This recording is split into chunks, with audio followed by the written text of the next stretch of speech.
Hi there and welcome to another workout for you to row along to, where I row a session on my machine, you row exactly the same session on your machine, and we row along together while I keep you company with chat about technique, motivation, and just a few things about my dinner plans and stuff just to keep you interested through the row.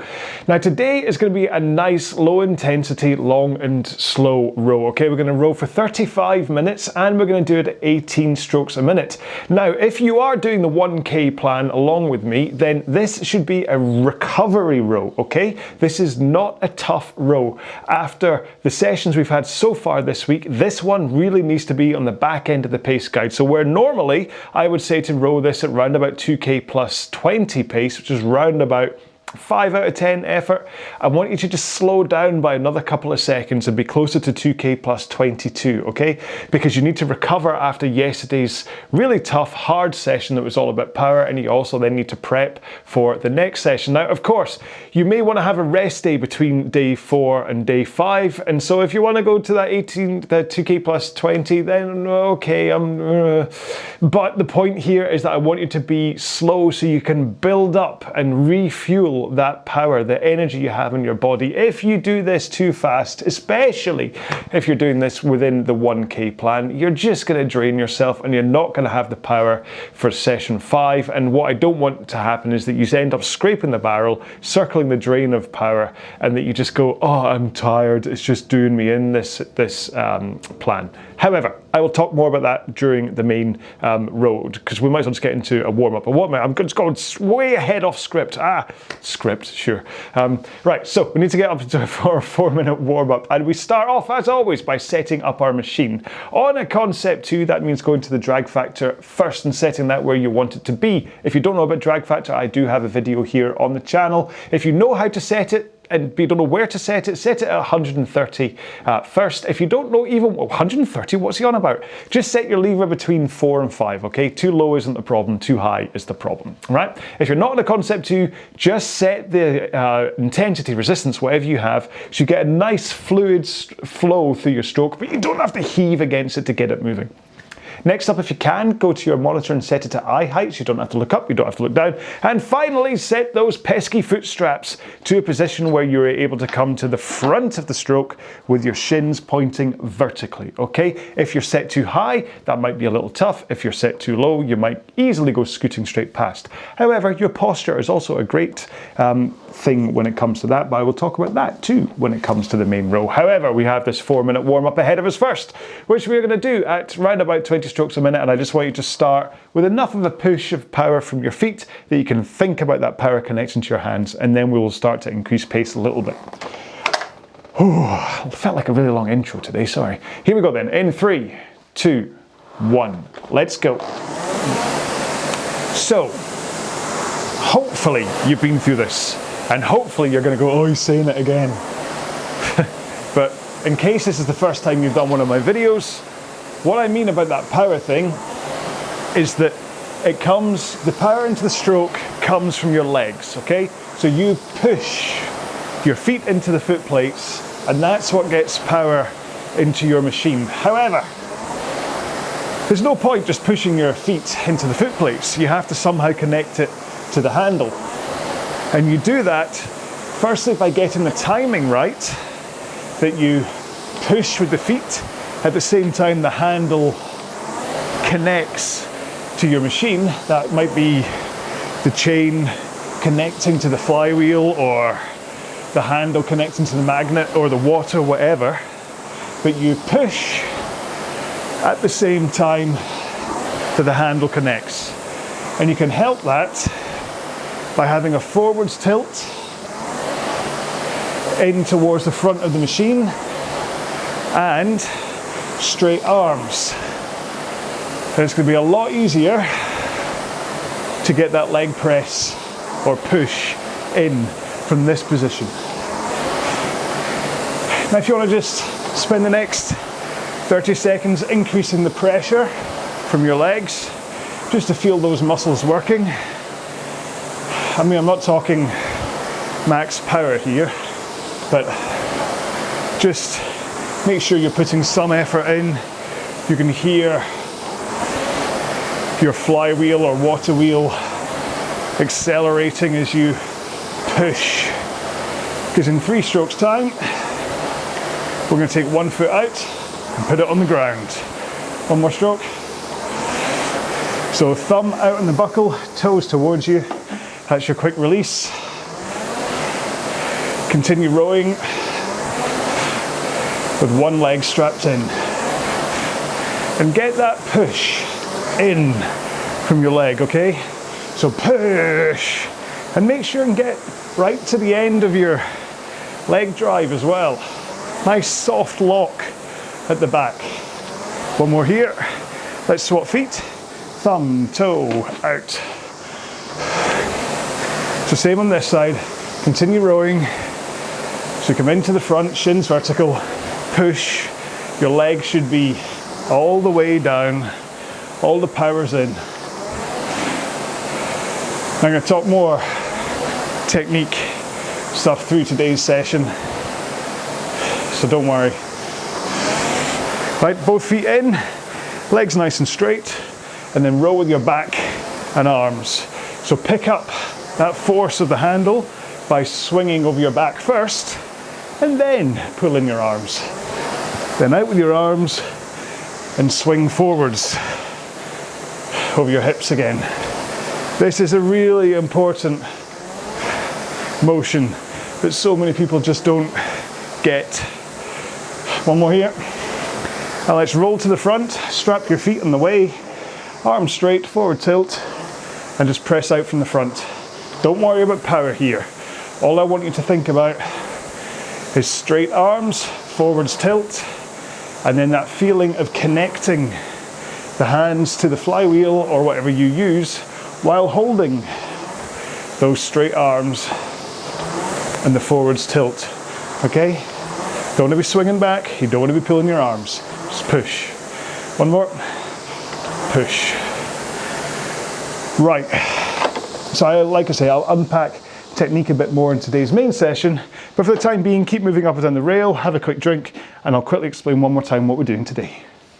So today is going to be a 35-minute row at 18 strokes a minute, and I really want you to try and keep the intensity on this one on the back end, okay? This is supposed to be an easy row, okay? So it's going to be a recovery row after yesterday's session. It's also going to be a chance to work on technique, a chance to just build up that amount of power, that fuel that you have in your body to then able to go into week 1, session 5 of the 1K plan, okay? Just don't avoid sessions like this, okay? But we're going to talk about that. Oh, see, I'm getting ahead of myself again. So there we go. That's what we're doing today. So 35 minutes rowing ahead of us. So have a quick drink. Of course, if you get really thirsty during this row, you are allowed to stop and have a quick drink. If you were doing a 30-minute time trial or a race, then you don't stop to have a drink then. But in training, if you just want to have a quick drink, stop and have a quick drink. No one's going to shout at you for it. Or, well, I'm not going to shout at you for it. Here we go then. So 35 minutes at 18 strokes a minute at round about 2K plus 22 pace, okay? In 3, 2, 1, let's go. Now, truth be told, it'll take me a few strokes, I think, to really get the hang of doing this at plus 22, because I'm so used to just dialing in, there we go, plus 20, which is what I'm sitting on right now, but just backing off the pressure to ease off by a couple of seconds feels a little bit alien. But the truth is, there's an element of control over your stroke there. Because say I was doing a marathon row, I'd want to keep the stroke rate down and keep the pace at a sensible level. So you need to have control over how much of a push, how much power you're getting from your stroke. Now, I've still got my monitor set to force curve after yesterday's row. And what's interesting is that where yesterday was a really sharp upwards curve and then a long plateau across the top. Remember I said like the mountain in Close Encounters? Today, it's kind of an upside down cereal bowl. So it's a much shallower, or not much, but it's a shallower increase, and then only a small hold at the top, but then it's a symmetrical curve, so the fall off at the back of the stroke is identical to the acceleration I'm putting in at the front. Now, a lot of this is going to be because I am putting in a slightly softer stroke in order to be able to just sit on the back end of my pace guide. But the important thing, again, like I said yesterday, is that the rise and fall, like how sharp your curve is important in terms of power you're putting in. But what you really need to make sure of, whether it's the sharp rise or a smooth rise, is that it doesn't look like a mountain range. You don't get, it's not like a jagged wibbly wobbly curve on its way up or down. You want to be smooth as you get the power in through your body into the machine. And that's because you want to get your sequencing right. And this is when I start talking technique. Now what I'm going to do today is I'm going to go through technique now, and then, well, I've got no idea what I'm going to talk about afterwards, but I want to get technique out of the way so you can basically think about the points and almost switch off for the rest of the row. So I hope you will humour me while I do it that way. Right, so we're pretty much 5 minutes in to this row. Hopefully you are holding your stroke rate and your pace is around about 2k plus 22. Don't worry if you fall off another 1 or 2 seconds like I am. Slower is better here. Right, so the stroke. You get 3 chances at getting power into the machine. It starts when you push with your legs. Then, as your legs begin to fade, you add in power by swinging your upper body from a forwards tilt into a backwards tilt. And then you finish off by adding in a little bit more power as you pull your arms in. Now I said the 3 of them in that order for a reason, in that that is the order that you put the power in at. Legs, back, arms. Legs, back, arms. It is not back, arms, legs. which I see a lot of. You push with your feet to get the power in, then you swing with your back, and then only at the back of the stroke do you finally unleash your guns into the stroke, okay? Up until the back, all your arms are doing is hanging off the handle, bracing against the power you are putting in from your legs and your back.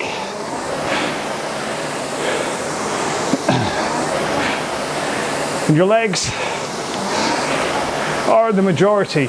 They are the powerhouse. That's where you get most of your speed from. And so it's important that you get all available power from your legs. And that means connecting with the handle at the front as you start the stroke.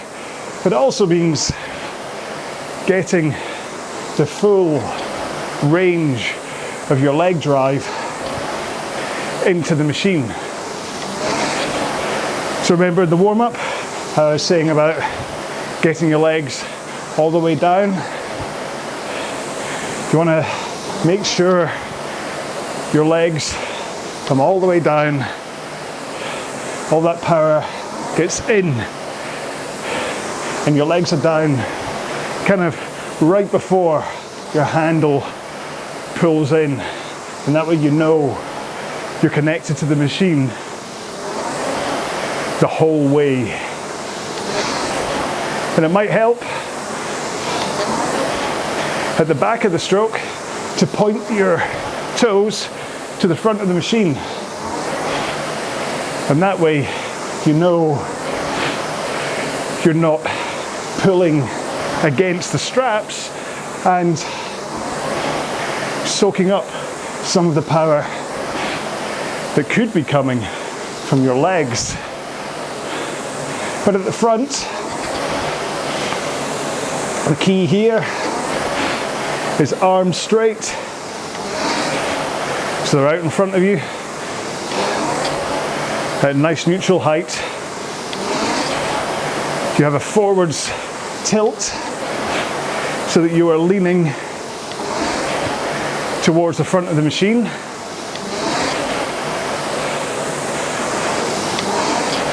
But you are tilted over your hips. You're not bending your upper or lower body.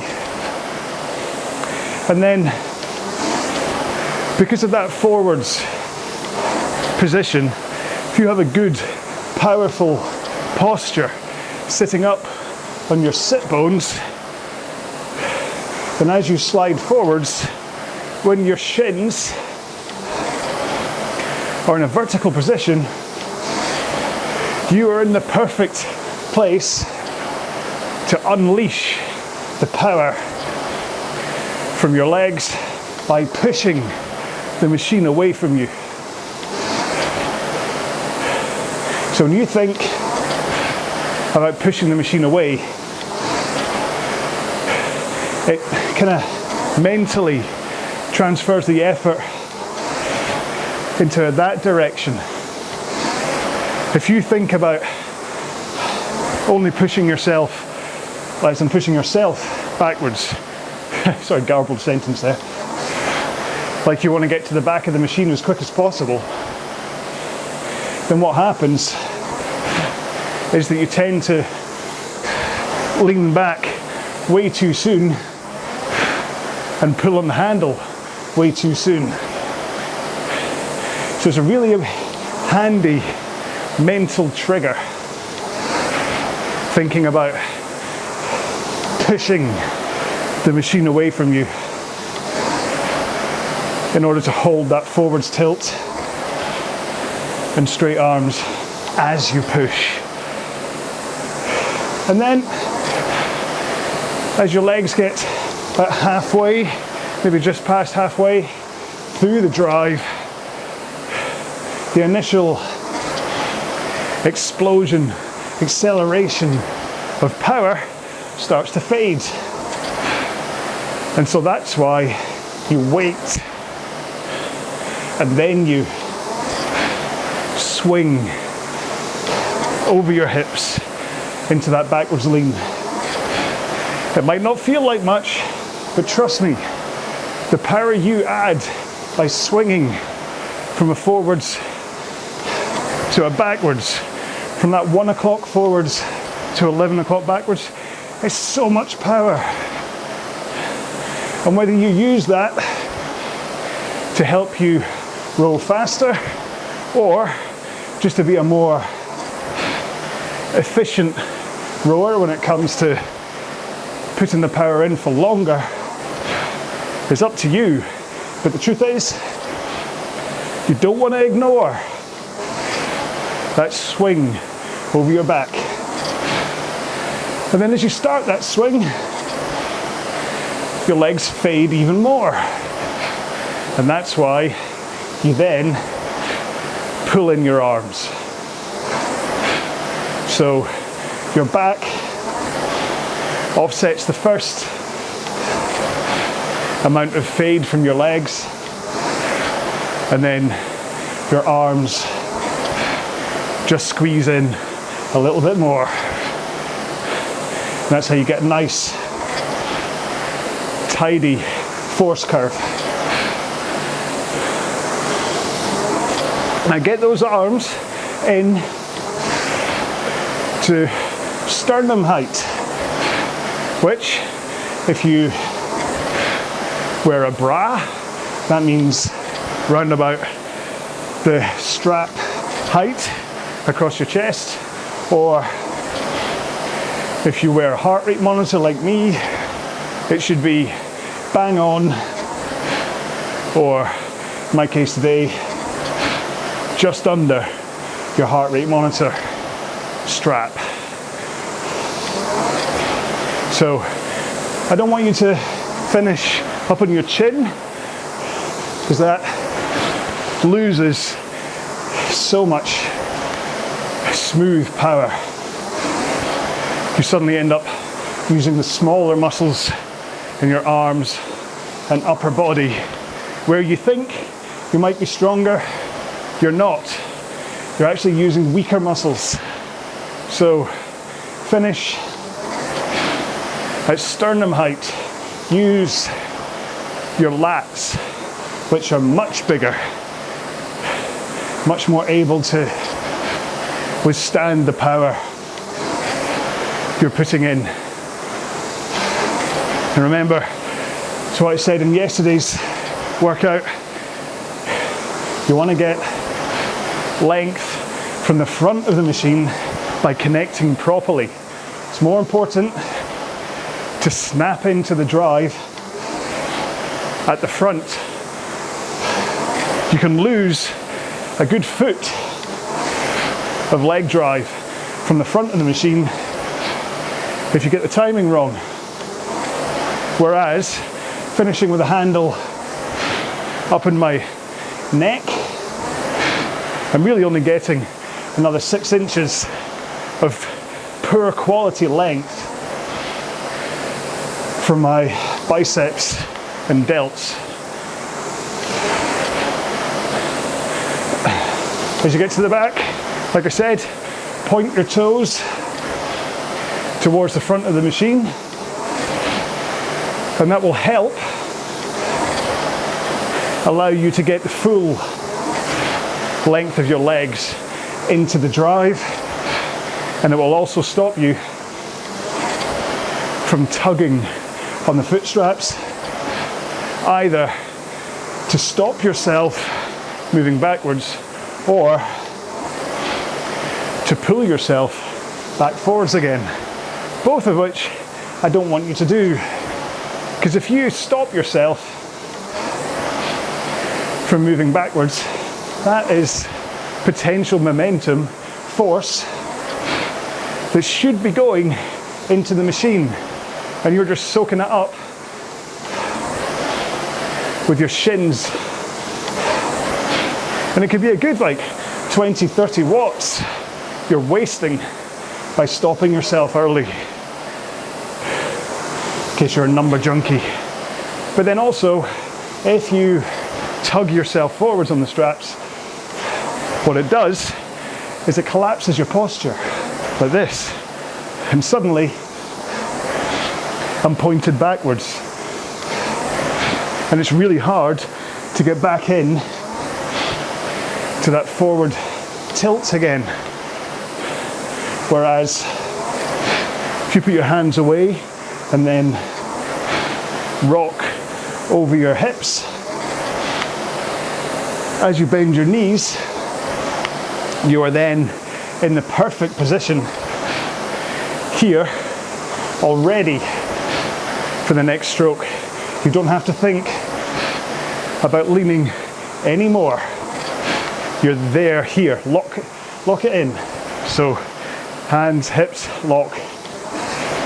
Hands, hips, lock.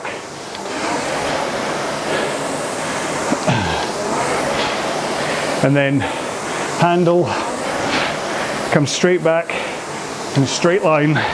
So really, certainly for erg rowing, the handle should just come straight, straight, straight, straight for most people.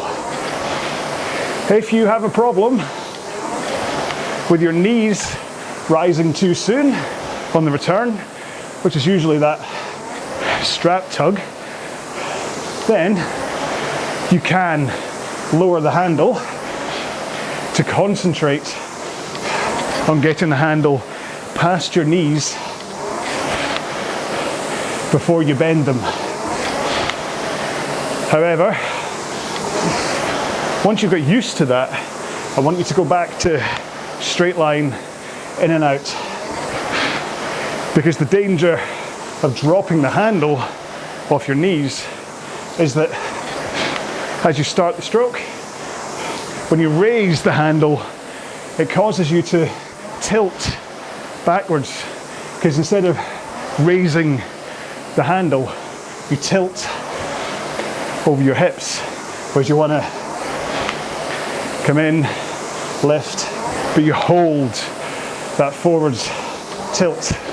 Now again, on the water rowers, you will be taught to tap down, but I'm going to hope you already have a good technique that won't lead to that early backswing. And then the last thing to say is just, as you come forwards, your arms should be nice and loose. I talk about being like a zombie. So, nice and loose, relaxed. Never seen a tent zombie. And fingers hooked over the handle, nice and relaxed. As you come forwards, and then as you start the drive, fingers are still hooked over the handle. You're not tensing against, like gripping it for dear life. You're just hooking, bracing. Same with your arms. As you push with your legs, you just brace against the power through your posterior chain and let that power surge into the machine. You should hear a real acceleration of the flywheel as you push. Okay? And then just to cap off the technique thing, heel rise. You may have read, heard, whatever, seen people saying that you shouldn't lift your heels off the foot plates. In an ideal world, you wouldn't. And often, the heel rise is due to poor posture. That you're all tucked under, and then in order to get forwards with shins vertical, your heels have to come off the foot plates. Whereas in a good posture, I can get into that position and my heels are hardly lifting off the foot plates. So, if you have a poor posture, get into this forwards tilt, up in your sit bones first. And then if you still have a heel rise as you come forwards, and your shins are only going to vertical, remember, not past, then it's okay, as long as it's just a little heel rise, and as long as when you start the drive, you get those heels down, push, push. It's like doing a squat or a deadlift. You wouldn't do them off your toes. And it's the same here, about pushing your feet into the machine. You get that power, you drive it in by getting your heels down. Push, okay? I really thought that technique rundown would only have taken me about 10 minutes. But that's what, 18? But hopefully, even if 99% of it you already knew and were doing, maybe there was 1% of it that was new information, or you realized you'd had a technique glitch, fallen into a bad habit. Maybe you were raising your knees your knees too early, or tugging on the foot straps, or swinging your back too soon. Who knows? But hopefully it helped. So 10 seconds, and then we'll have 11 minutes to go, and I will talk about something else. Right, so not that I've got this planned out, but it did occur to me during the intro that as we hit session 4 of this 1K plan, for me anyway, it's been invaluable to be back in to the structure of a plan. Oftentimes, to improve your rowing, it doesn't actually matter what distance you're training for. Sure, if you've got a 1K competition coming up, it makes sense to do a 1K plan. But if you're just rowing generally and just want to get better at what you're doing, then any plan for pretty much any body will be beneficial, if only because it gives you structure and consistency. Now since January, I guess, when I got COVID, I've been very scattered with the amount of rowing I've been doing. I've been mixing it up with cycling or running, or more recently, training for high rocks. But the truth is, this is 4 days in a row for me rowing, and I think this is the first time since January that I've done that. This is 8 months on, and it's partly injury, partly fatigue coming back from COVID, so it's not all me being lazy. However, without a plan, I didn't really have any focus or reason to come back to the erg day after day. Whereas now that I'm making the 1K plan videos after it's been on the website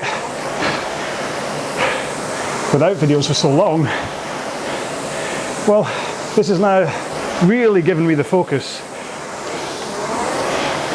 to row a lot more than I have at any other stage so far this year. And I mean, I'm the guy that used to do, like, I'm trying to think, do quick maths. Yeah, about 4 or 5 million meters a year. So that's what, 4,000 kilometers. I do an average of like 15k a day. Whereas I'm sure if I look at my average so far this year, I'd be lucky if I'm on like 3k a day. Whereas over the past 4 days, although the sprint, like yesterday's sprint was about 6k, but then another 1 or maybe 2 for the warm up and cool down, and then these long slow rows. In fact, what's my estimated, my estimated completion for today is 8,258. So it's been a huge spike, and the only thing that has changed is the consistency and motivation of being on a plan and not just making it up as I go along or cherry picking sessions from a plan that I want to do but not actually following the whole thing. And there's that initial, right, I've committed to do it thing that obviously means I have to keep on making it. But it's also, I see the response in my body. I can feel it afterwards, that I put in effort. I can feel it the next morning. I can see it already in terms of my technique and posture changes and things. And just knowing that I don't need to decide what to do day by day. It's just laid out in front of me that today was 35 minutes, 18 strokes a minute, and because I'm following the plan, I don't avoid it. And therefore, I'm not skipping rows like this that are so important for refining technique, for growing my fuel tank, for developing lastability. Because I mean, 35 minutes of non-stop rowing is going to be slightly more beneficial for you than the 40 minutes with rests, in terms of holding on and that kind of mental thing of, well, if I can row for 35 minutes non-stop, I can definitely do 40 non-stop. I don't need those rests. And so, in the end, the value of a plan is not only to get you towards some kind of a goal, whether that's performance, fitness, weight loss through calorie burn, or recovery even after illness or injury, but it's also consistency. And that's why most of my plans tend to be 5 days, because it keeps you coming back. This is only a 3-day plan of just the fast stuff. You've not really got the dedication, or at least the commitment to the plan. It's not part of your life. Just something you do every second day. Whereas, even if you do 3 days, take a rest, 2 days, take a rest, it's still very much part of you. And so I'm going to do 5 days and then take the weekend off. I'll take Saturday as a complete rest, and then Sunday I might do some specific training for high rocks, but it won't be cardio based. It'll be like wall balls or sandbag lunges, broad burpee jumps, or farmer's carries. Give my muscles a workout, but it means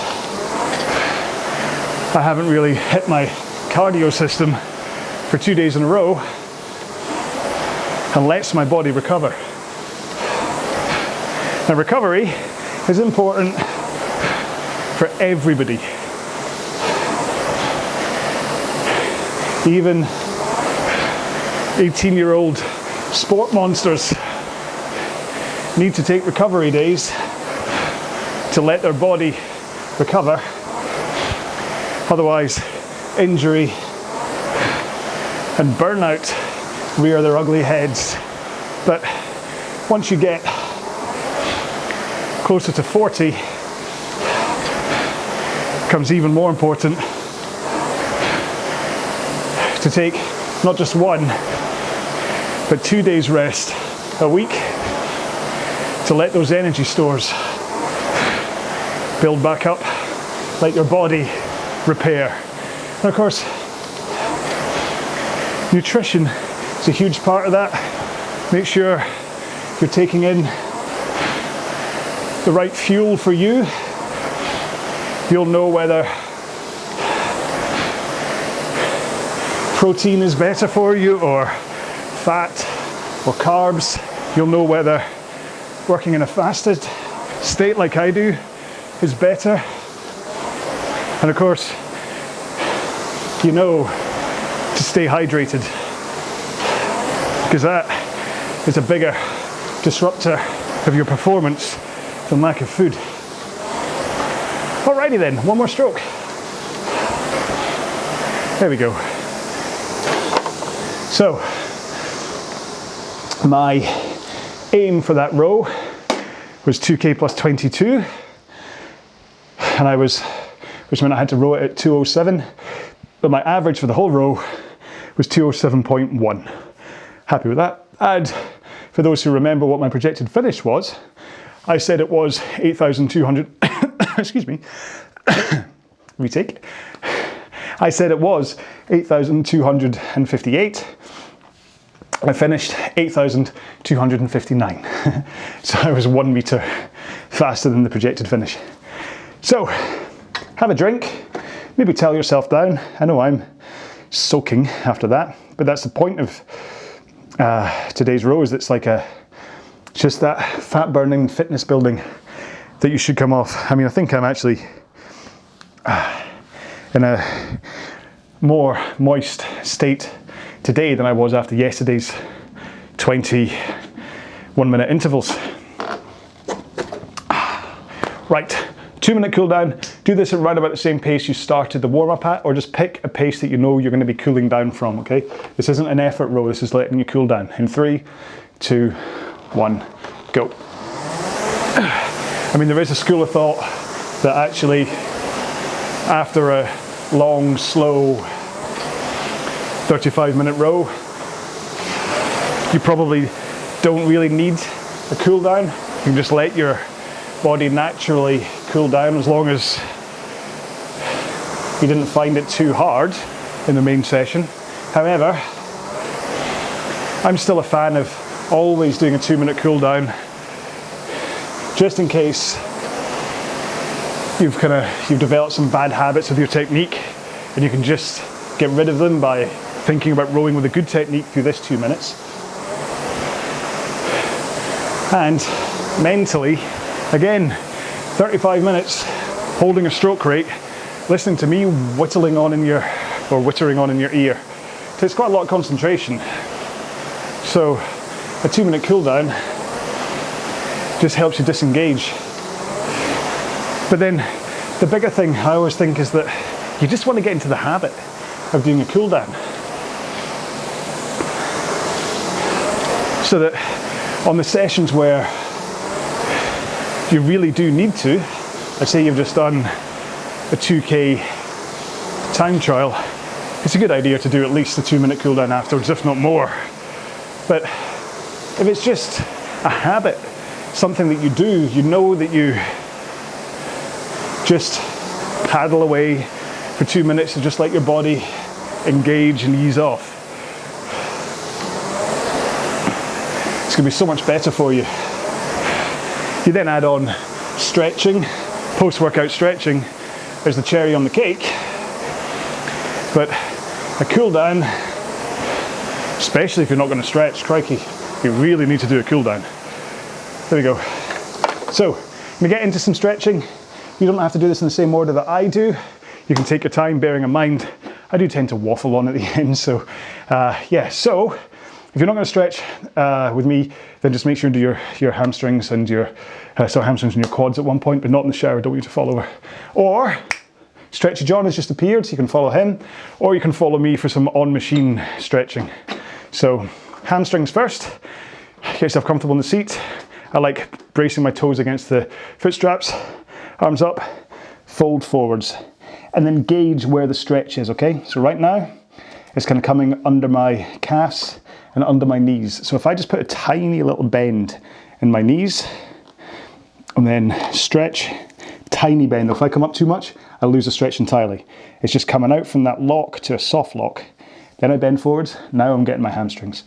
It's also about where you put your toes, whether you're flicking them towards you, whether you're just anchoring into the heel cups, whether your toes are going forwards, whether you're really reaching forwards with your hands. Remember, don't pull on, don't force yourself forwards. All these little things can be tweaks that you do for your body in order to get the best stretch for you, okay? It's the same with everything I'm saying here. As I'm just telling you what I do. You do what's right for you. Glutes next, one leg up on the rail, other foot comes across your knee, pull this knee that way, hold on to the back of the machine and rotate in, woo, okay? And you should feel right on here in your glutes, get a nice wee stretch. Again, today's workout, you'll have got work into your glutes and your legs because we were rowing for 35 minutes. But actually, I mean, at the end of yesterday's, the max power one, my glutes were really feeling it because obviously all that power is coming from your legs, and it kind of goes, if you get the technique right, anyway, it goes right into through your glutes. But you might not feel overly worked today, but you still will have worked, so it's still useful to stretch. And remember, if you do get a sore backside when you're rowing, do look at your posture, because there's oftentimes, it's got nothing to do with what you're doing for the rowing, like moving backwards and forwards. It's all to do with your posture being tucked underneath you. Remember I spoke about rolling your, sitting back. If I'll stop the stretch for a second and I'll do this. That if you're like this, slumped, and everything's rolled underneath you, as you come forwards, what happens is your sit bones are grinding over your backside, your gluteus maximus. And that's where the pain comes from. Whereas if you have a good posture and you're just tilting backwards and forwards, yes, your sit bones are pressing into your glutes, but they're not doing that rolling pin across them. So you can kind of shift your position and that relieves the pressure. Sorry, shouldn't really be talking about that during the stretches, but right, so hamstrings, bring your heel up to your backside, and then pull on your foot to kind of get that heel more into your glutes, and you should feel your quads. Did I say quads or hamstrings before? Hopefully I said quads. You should feel your quads start to stretch. And remember, if it's up too high, up here, then you're getting your hip flexors rather than your quads. So it could just be that you've got your angles wrong. You want to be a nice straight line down through your shoulders into your hips. Oops, missed. And then same with the other leg. You want to, again, posture, even on stretching, is just so important. If you can have a nice posture rather than being all kind of crumpled down, then that kind of nice posture, not only does it help your stretch, just reinforces giving you a good posture anyway. So, next, hip flexors. Now, hang on, I'll do this and then I'll talk a little bit. So, 90 degrees on the ground, 90 degrees with the knee up in the air, and then push this hip forwards, that knee comes forwards. Sorry, podcast people, you can't really see what I'm doing, but and then that way you're putting the force this way to push into your hips, okay? Because you've again got a good posture. Now, Grace had asked, is there a way to do this just to stretch your hip flexors without being on the ground? I am looking into that, Grace. Haven't found anything yet, but then only did a quick search before I came out today, so I will look into that and see. Swap legs. I think her concern is the floor isn't particularly comfortable for doing this on. So, okay, so again, right angle for your front knee, right angle for your back knee, and then push that hip or send that hip forwards. That knee comes over the top of your ankle as you let that go in. And again, how you adjust whether you put your foot down, your back foot down, that changes it. Like so, by pointing my toe backwards instead of it being up like that, I completely lose the connection to my hip flexor. So doing this, ooh, doing that, oh, nothing. Okay, so these tiny little body tweaks are so important for how you get the stretches right. Which is why it's worthwhile watching lots of different people for how they stretch, just to get these little tidbits. And again, I'll throw out Jeff Cavalier at Athlean X. Watch his stuff. He will teach you how to stretch and lift in ways that you have no idea existed. So, right, let's do your shoulders, hand across your body, and then just pull it backwards. Keep your torso kind of pointed forwards, but move your arm across your body, and you'll feel that stretch right up into your delts, which again, they will take in, if you get your technique right and you're hanging off the handle, there will be quite a lot of action through your shoulders, but they shouldn't feel sore because everything should be coming through your bones and your ligaments and things. If you're finding muscular sore up at the top, chances are you are pulling too early at the front, that you are finishing too high, or you are shrugging as you start the stroke, okay? So that's a good tip that if you get real muscle soreness through your shoulders, and we're not just talking like, oh, I've used them today, I'm talking like proper soreness, then you're not getting that connection chain right, because you should be, like I say, hanging off the handle. It's not just about hanging off your fingers off the handle, it's like your arms, ligaments, everything, you should be just hanging. The power should just go straight through your arm without you pulling against it with your arms, because again, you want to use all that arm power at the back of the stroke.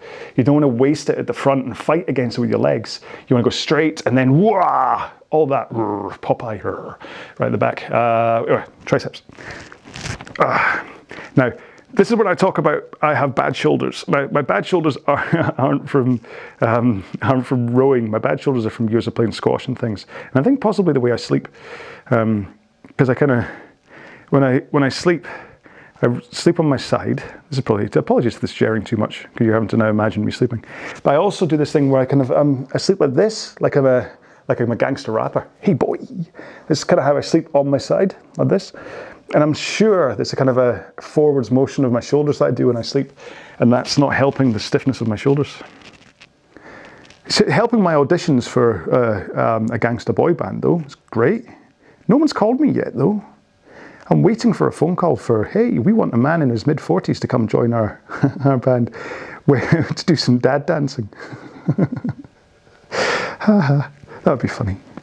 Although, I'm in 2 bands. I'm the drummer in 2 bands, so it's not that unlikely. Let's do our forearms. So hands together, push them together, and then bring them down in front of you, and you will find that the muscles under your forearms will get a really nice wee stretch here, okay? Top of your forearms, not as much, but you're more likely to be using the part of your forearm that this is stretching than you are the top of your forearms. Again, if you're using the top of your forearms, this is because you're pulling too early and you're grabbing at the front of the stroke. Don't do that. Last, let's do our biceps. I'm pretty sure that stretchy John will have finished ages ago because I keep on getting distracted today. But so put your arms behind you as though you're a ski jumper. Whee! Oh, it's cold up here. But then rotate your thumbs outwards. Okay? And then that way you elongate that big long head of your biceps and it gives them a stretch. And it kind of does give your kind of pecs and things if you kind of get it right as well. Get a wee stretch to your pecs as well. And like I said, if you have particular muscles and stretches that you need to do, please do them. I'm about to say goodbye for the next couple of minutes. You can do your extra ones if you need to stretch your calves, or if you need to stretch your fingers, like pulling them towards you or whatever, then please do them while I say goodbye. So, goodbye. No. I hope you enjoyed this one. Again, I know that it's a love-hate relationship with it, or loads of people just hate the long, slow rows, okay? So, oh, it's boring, man. But like I say, the point of these is to give yourself the power to be able to do the fast stuff, okay? So no one's going to give you a parade. No one's going to buy you a cake and say how incredibly you just rode that 35 minutes at 18 strokes a minute at. But when you go through this kind of a plan and you go in and you do your 1,000 meter row and it's faster than you've ever done before because you've given yourself not only the power from a session like week 1, session 3, but you've given yourself the fitness and you've given yourself the fuel to be able to hold that power through the 1K row. There's no point going, hey, I'm a golden god for the first minute of a 1K row and everyone's like, wow, this guy's fast, and then a minute comes in, the shelf falls, you run out of energy and you're suddenly paddling home going, mommy, mommy, okay? There's no point in that. There's no glory in that either. Everyone will just walk away and go, oh, that's a shame. Whereas this row is what's going to give you the fuel and the power and the fitness, the fitness and the fuel to be able to continue that power past that 1 minute stage. You'll be able to go faster for longer because of a row like this. So that's why this entire plan is basically just, you'll see in the thumbnails in the video, it either says easy or it says hard. That's all it is. It's an easy row followed by a hard row followed by an easy row. The easy ones give you the fuel in order to be able to do the hard ones. And then you come back to an easy one which will let you recover and give you the fuel to then be able to do the hard ones. What you don't want to do is make the easy one a little bit hard and therefore the hard one has to become a little bit easy, okay? In fact, I'm going to stop there because I think that wraps it up perfectly, okay? Easy must be easy. Easy is not a little bit hard. Hard must be hard. Hard cannot be a little bit easy. There we go. If I could stick that on a t-shirt, I would. Try and work out how to put that on a t-shirt and I will. So there we go. I do hope it went well for you. I kind of intended to talk longer about other stuff rather than technique in today's session because the only plan I had was, right, let's talk about technique and then talk about something else. I didn't realize I was going to be wanging on about it for 20 minutes, so apologies for that. But I do hope the back end of it, talking about the importance of a plan, really helped because it does, okay? I should really make a standalone video about it and without me rolling up and down. Doing a plan, pretty much anybody's plan, okay, is going to make you better than if you were just ad hoc picking up the odd session, okay? And then it comes down to who's giving you the plan, whether it's me, whether it's some of my competitors here on YouTube, whether it's Sam at Fitness Matters, who used to be my coach, whether it's some of the other guys you'll find on the internet. To be honest, or the Pete plan, or the Wolverine plan, or the, oh, I don't know, the Peter Pan plan. There isn't one. It doesn't matter, as long as you find a plan that gives you consistency and structure and that you keep coming back day after day and you're sensible enough when it comes to taking rest days and stuff, you will get better, okay? And then it comes down to how people program it, okay? It's if someone's a little bit too over anxious and giving you too many tough sessions, you might get worn out too quick and you might not enjoy that row. If someone's putting in too many long easy rows and not enough fun ones, like yesterday's one was a fun row. Today wasn't particularly fun, but it's still great to get through it. You might go, oh, I just want to row fast, man. And so you need to kind of give people that when it comes on the plan, a chance to shine. So you find who works best for you, who's the coach that works best for you. Do my YouTube videos work for you because you can row along to a video? Hopefully.